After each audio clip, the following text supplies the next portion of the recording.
one of those days. So,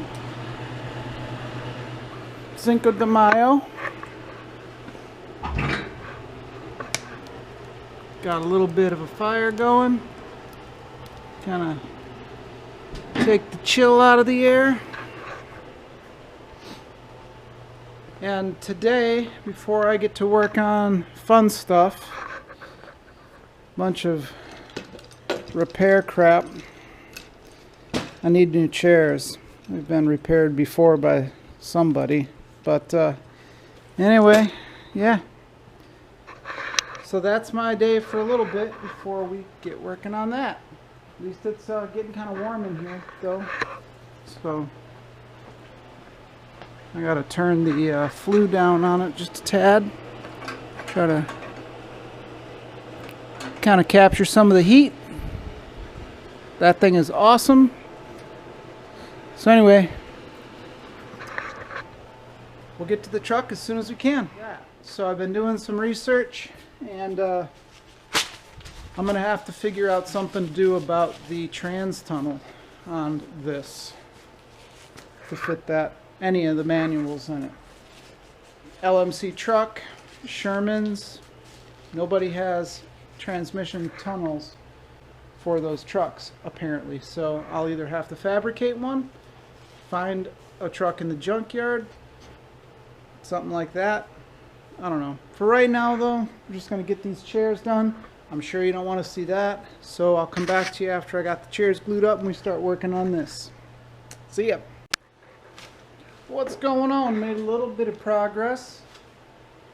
Hung a light in there. Started removing you know, the fan, the shroud, a lot of the accessories. Take the radiator out. Check that out though. You see, yeah, check out all the rust in there. When I got this truck, the heater core was plugged, was clogged up. So I flushed it a bunch, but this block, I don't know what the deal is. I'm not entirely sure what causes like tons of scaly rust like that, but I've never seen it as bad as this. It never got hot or anything, it always stayed cool, but you kind of see what it's like in there. This was a brand new water neck, and it's like totally got tons of flake in it. Radiator doesn't look too bad in there, but I'm sure that this is pretty much filled up with rust. So I'm gonna get this thing off so that I can get a wrench down on there on the cranks, the crank bolt, so that I can turn it over, and that will allow me to get to those flex plate bolts. So that's the plan. It's about, I've wasted most of the day with that fan fiasco, but I've still got some log there in the fire. It's pretty warm, so I'm gonna crank on it till probably midnight. It's almost 70 degrees in here. Look at that. Well, about 68, 67. So I'm gonna stay out here as long as I can. Get his actually start doing some work on it now. So, all right, just an update. Okay, everybody, welcome back. The carburetor is off. So that's that. Got the radiator out as well. Those lines, minimum of mess, so that's good. I got the fan off, you know, carburetor off. So you can see what I'm talking about this intake. There isn't even a part number on it or anything. So yeah, it's got some corrosion and stuff. I think that's from the antifreeze. I'm not entirely sure what causes that. So yeah, I don't know what the deal is with that intake, but whatever.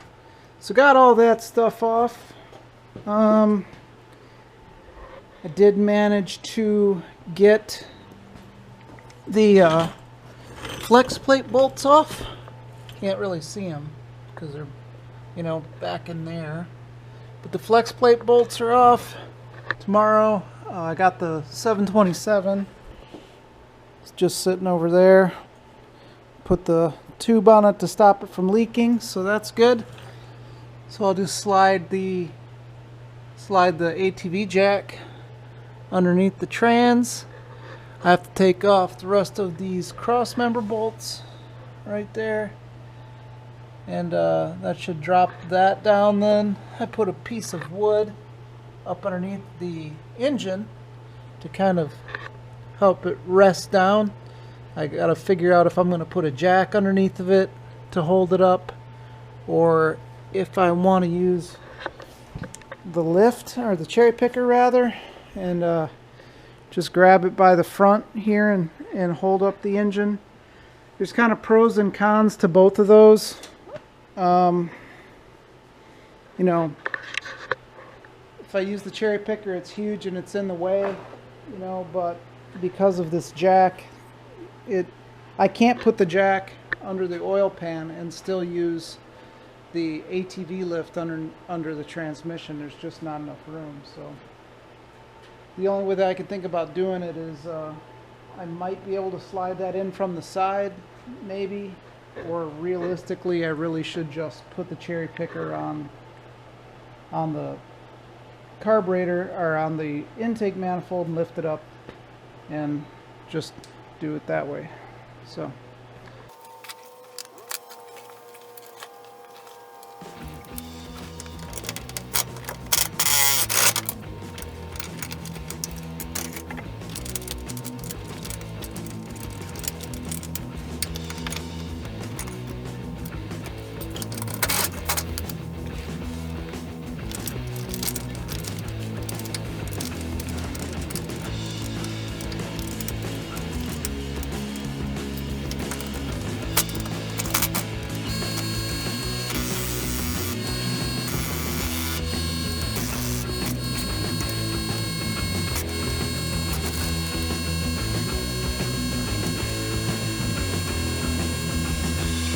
the next day. hi, welcome back to the half-assed garage. It's a half-warm garage today, and excuse me, half-wet garage today again, because the transmission is out. So I gotta figure out what the deal is, what people use to handhold these GoPros, and they're always like smooth video when they're walking around. I don't know, but so the 904 is out. It is marginally less grossified than the 727. Don't hide. So at least the rear seal isn't leaking on that one. It's leaking on this one, but other than that, it's about the same. This one didn't have a inspection cover on it. I never got it with the truck. You can see that this is, I guess maybe that's 8/26 2011. Someone paid $150 for it, looks like. So this is the, I don't know, do you remember that I was telling you that someone tossed this 318 in here, kind of temporarily, just to get it to me, from Alabama? Well, that is apparently part of it. So I don't even remember who had this truck, one of my cousin's buddies. So it works good. The cross member is out, there it is. And man, let me tell you, it is not fun to figure out. I gotta figure out how the bolts are put in from up here. Thought maybe there was like a knockout in the floorboard, but somehow you gotta see the bolts up there, just at the top. And I don't know. I guess they go in, and then the body of the truck is dropped down on top of it. So there they are. Yeah, anyway, that's where the cross member goes. And then of course the engine tipped forward and dumped a bunch of coolant all over the floor again. So if I were you, while I work on this truck, I just go ahead and invest all your money in paper towel stocks. It might not be that easy now that the pandemic is happening to buy paper product stocks, but I seem to be going through them, and that brown paper towel just isn't absorbent at all. But it is what I have. So that's the progress that I made, and I did plan on taking you under there. I shot some video under the truck. The whole camera's filthy of me taking the trans off, but man, it was just like getting those cross member bolts off was zero fun, and you couldn't see anything from the vantage point. I had to like get around it, so there was nothing for you to see anyway. So what do you think? Take the front off, pull the engine out that way, or just drop the truck down, take the hood off, and pull the engine out the traditional way that you see everybody do it? What do you think? I don't know. I guess I just have to unplug all the stuff from it. Still leaking. I hear drips.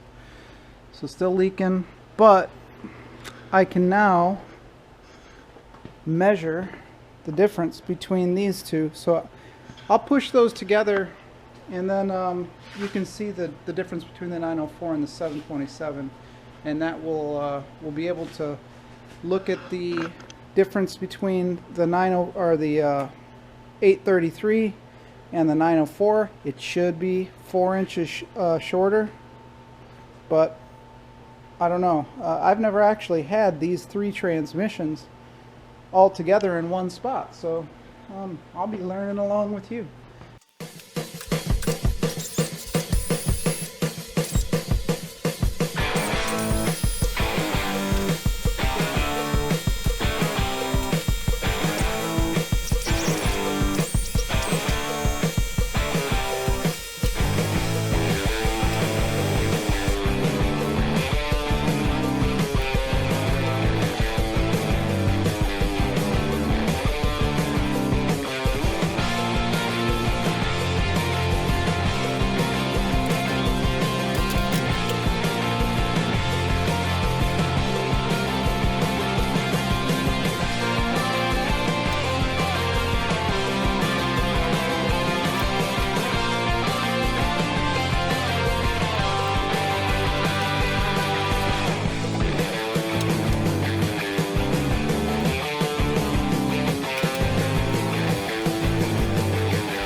Okay, should be ready to come out. As far as I know, it's just 2 bolts holding it on. Check that out. She's ready to go, fellas. Alright, well, give me a minute. Let me double check a few things, and then lower the truck down. We'll pull it out. Hopefully we won't drop it and break it. Let's hope. Alright, so I've got this harebrained idea. Because I don't have any help, pandemic, all that stuff, I don't have any help to get this hood off. So I've got this hook right there's latch right there, and I have a joist right there. So if I screw one of these in, I should be able to, if I screw this into the joist, should be able to get a rope on it, put it up to that, and then be able to pull the hood forward. So in theory, that should not allow it to crash into the truck. I can hopefully get it out there and then lower it down to a point where I can handle it by myself. I might be looking for a new hood. after this. So, you know, let me know if you've got a hood for an 84 Dodge. So we're gonna give it a shot. I'll let you watch too. I know this isn't a good idea.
That's something, isn't it?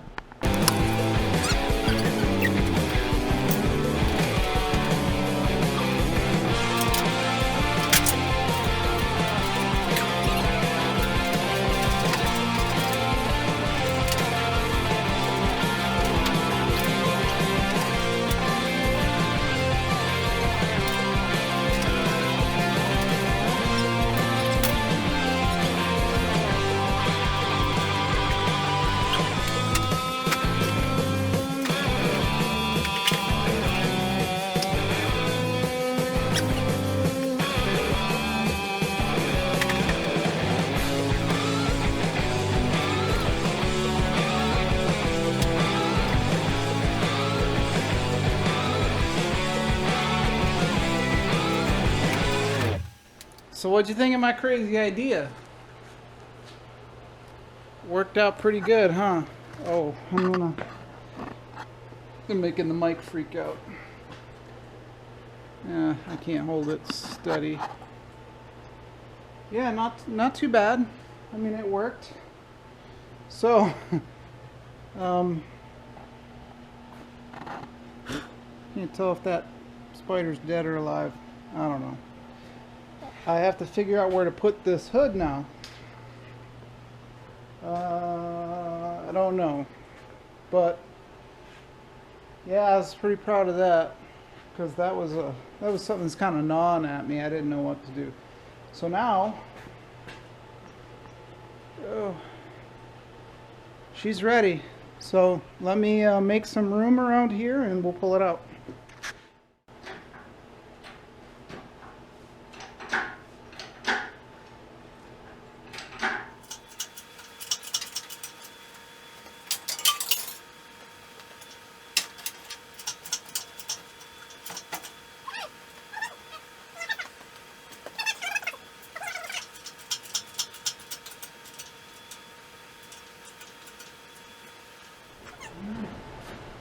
Let's hope it doesn't fall.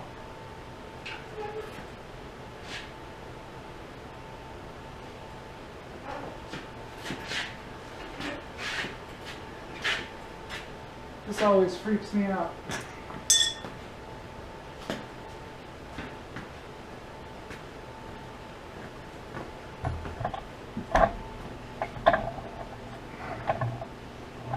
Yeah, I hate doing this. Always freaks me out.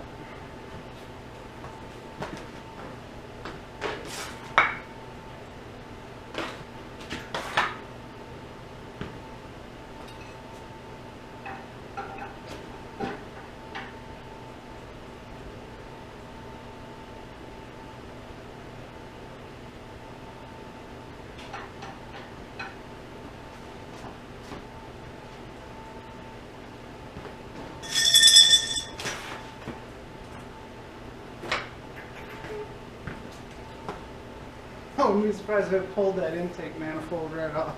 That thing's such a piece of junk. But whatever, it works. Kind of. It'll be nice to get some real hardware out of it though.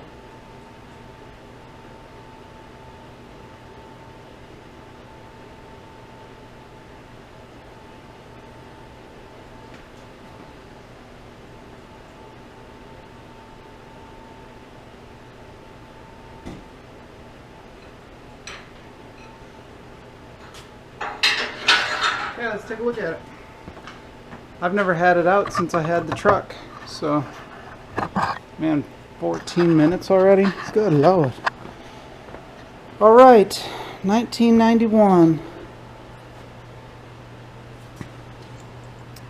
Alright, I need that clip down there. Okay, hey, there is a part number on it, sort of.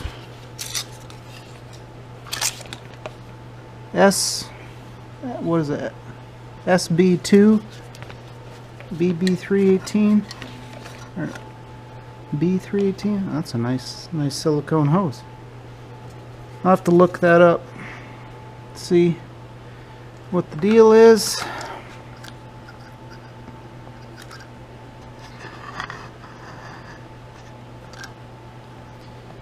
So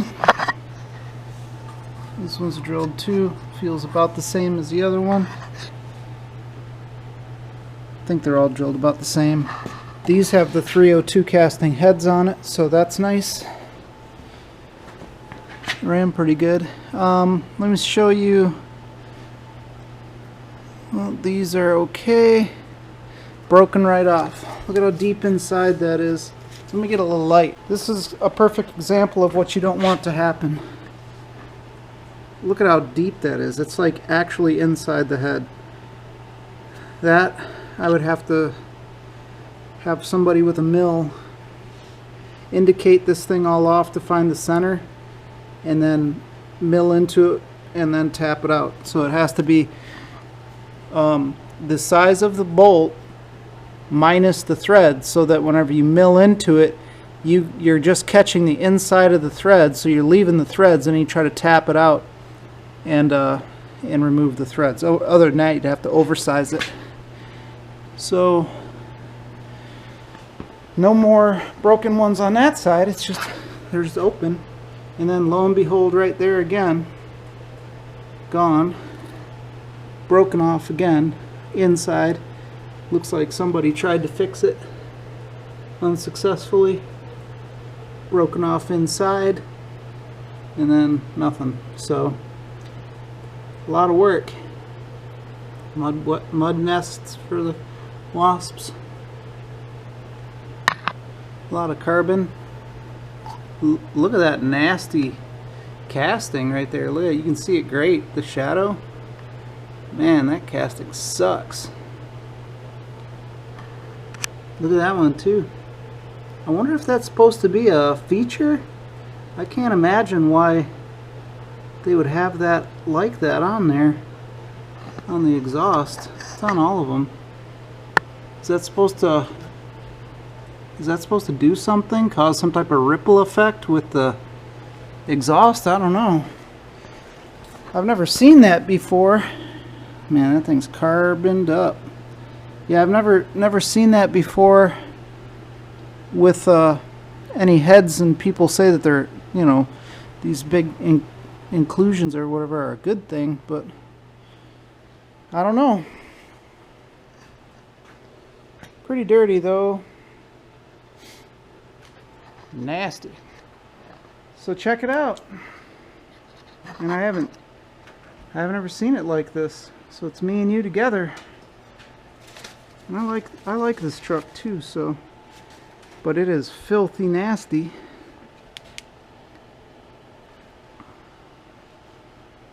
You can see kind of some of it, like there. Like you can't even see where the castle bolt is. It's just so filled up with grease and dirt. The ball joint's bad on this side, upper ball joint. That one's bad. Look at that. Can't even see the castle nuts. There's so much grease. So I don't know. Good thing or bad thing. The bushings are shot too. Let's see if you can See the bushings on it? Yeah. Here's some of it sticking out. So the bushing's totally rotten on it. But other than that, yeah, pretty cool. Pretty cool. Alright, so we did some stuff. I found my valve spring compressor. It's also missing the little C-clip on the inside, so this will just come right out. Slide right off. That sucks. So I have to find like a package of C-clips, order some or whatever.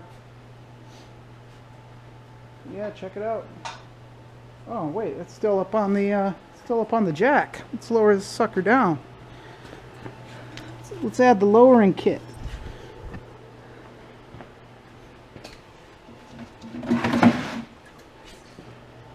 Ready to throw the lowering kit on it?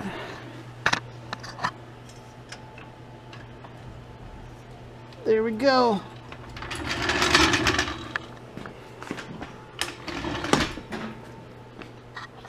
Right on. I can't believe I pulled it without, what is that, 6 inches or more of drop? That would have been so much easier if I would have remembered that it was still on the jack. Whee! Well, yeah, so anyway, that's it for tonight, everybody. Thanks for hanging out with me in the half-assed garage, and hopefully, well, now that this is done, I guess, oh, son of a, I forgot I was supposed to leave this in to mock up the transmission.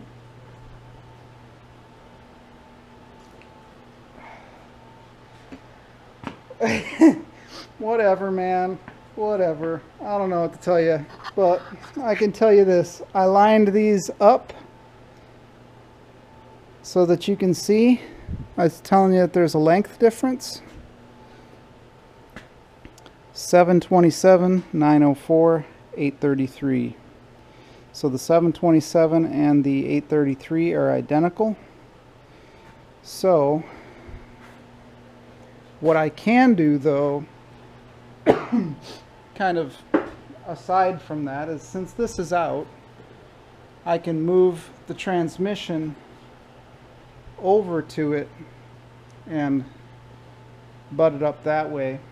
It's probably easier than trying to do it inside the truck, but inside the truck I would have at least been able to use the motor mount, see where the trans mount should go and all that stuff. But I'll figure it all out just the way that it is. It's not that difficult. It's just, I don't know, maybe it's easier.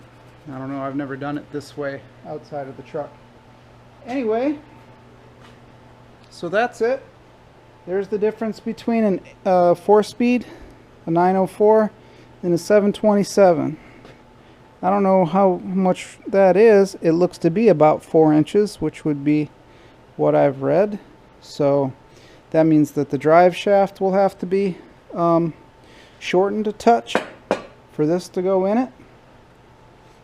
And then I've got, well, I've got 4 transmissions too. But like as I said, for me to use any trans other than those 2 automatics, I have to get a different tunnel.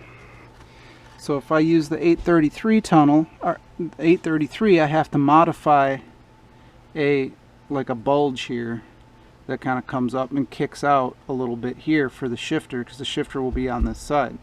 There's a lot of padding under, it's probably that thick underneath here, that thick, and once I take that out, you'll see the shape of the hump. Anyways, it's got to be kicked out with a flat top so that you can get the shifter on it. The 445 I got would have been a tall tunnel, so it would have came out a little bit wider and came up higher and been flat on the top, and then that's where your shift boot is for the shifter here. So my shifter is actually going to be kind of like in the way a little bit here. I think that they used a kicked over one. I can maybe find that somewhere, but until then I have to modify this, so maybe tomorrow I'll work on pulling the seat out. Man, this thing is just turning to crap. Wow. Huh. Well, I'll have to maybe look at getting a seat cover or getting some padding. I can't leave it like that. That looks like garbage.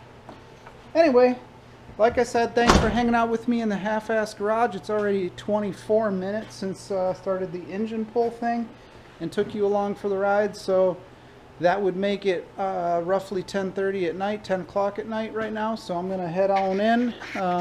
Like and subscribe and comment down below what you think about this whole thing and how you've done it in the past or whatever. Let me know what you think and what kind of ideas you have for the 360 and which transmission do you think you would rather have in it. 727, a 904, the 833 4-speed, or the NP 445 close ratio top loading truck transmission. Just keep in mind the 727 is a tougher transmission with higher parasitic loss. The 904 is a weaker transmission, lower parasitic loss. 4-speed is awesome and a faster shifting 4-speed. And then the NP 445 outside is a slow shifting truck transmission like you would expect in a big truck. That being said, I can't just stick it in without modifying that tunnel for the one out there. Anyway, thanks again. Talk to you soon.